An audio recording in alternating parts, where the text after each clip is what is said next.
So what do tech investors in Silicon Valley hope to hear from Trump's tech summit today? Joining us now is the CEO of the Consumer Technology Association, Gary Shapiro, and tech investor Shawn Carolan, who led Menlo Ventures investments in Roku, Uber, Siri, and others. Welcome to both of you. Gary, I'll start with you. On the scale of photo op to productive meeting, where do you think this will land?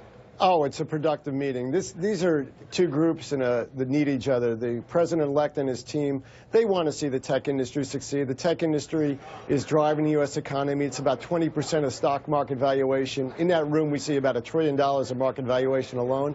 And look, they're employing millions and millions of Americans. Over 1 million good-paying jobs are employed just by the people in that room. So there's a lot in common. There's a lot they can do. We're talking about trade, highly paid jobs, investment in infrastructure, taxes. There's a big agenda of commonality where they're going to be working together because we really need each other.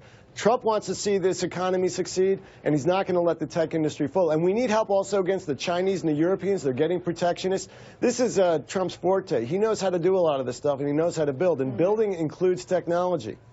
Shawn, it wouldn't have seemed during the campaign that there was much commonality between these two groups. Can that be overcome?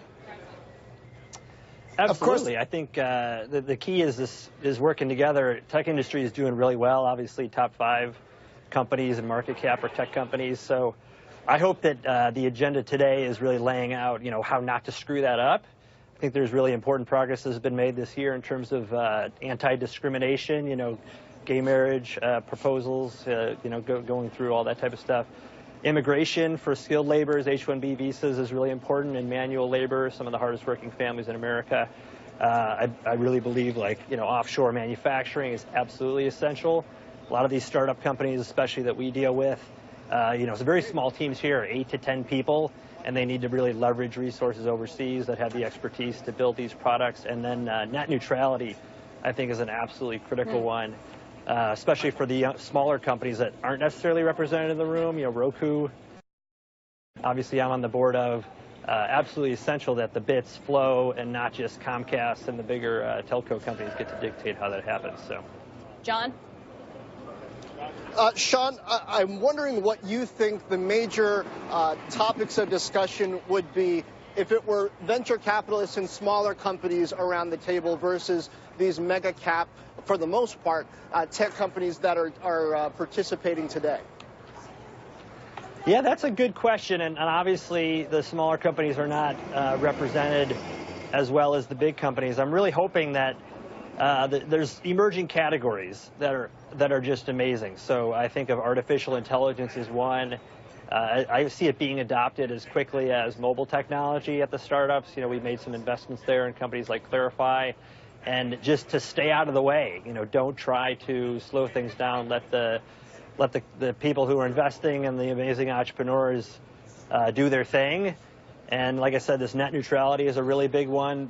To have these small companies, not be able to get discriminated against because they come up with some great new idea, a Snap or new messaging platforms. All these things, they're experiments for a while until they work at scale. Uber, of course, is one where regulation has only stood in its way. Customers are happy, drivers are happy. They've created over 1 million new jobs with people that are driving that may or may not have had jobs before, but have chosen this as their chosen area of employment. And if the government can just clear the way and let these companies do what they do best, that's what we were hoping for. Hey, Gary, we talk about this group sort of as a unit, but individually there are some stories embedded in there. Bezos is one, where obviously Bezos and Trump were critical of each other during the campaign.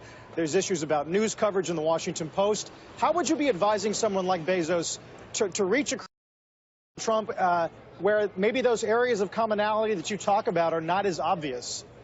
Well, there's definitely commonality, but I think there's a difference between campaigning and governing. And I think President-elect Trump is making the transition.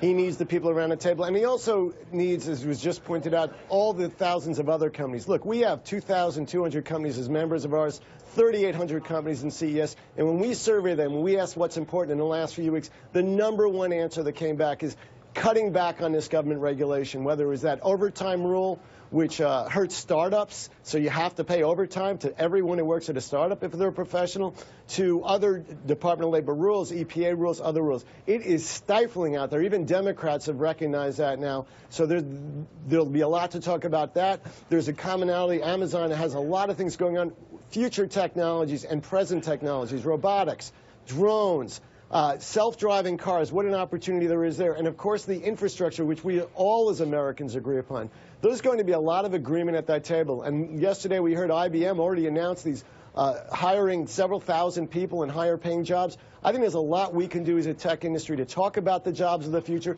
to redirect our educational system, to get those PhDs and master's candidates to stay in the U.S., but also to direct a lot of kids to say you don't have to go to a four-year college to get a degree that can't get you a job. We need technical training. We still have 5 million jobs open in this country because we can't get people that are trained for those jobs. So there's a big agenda today, and I'm sure they'll hit on many of those issues.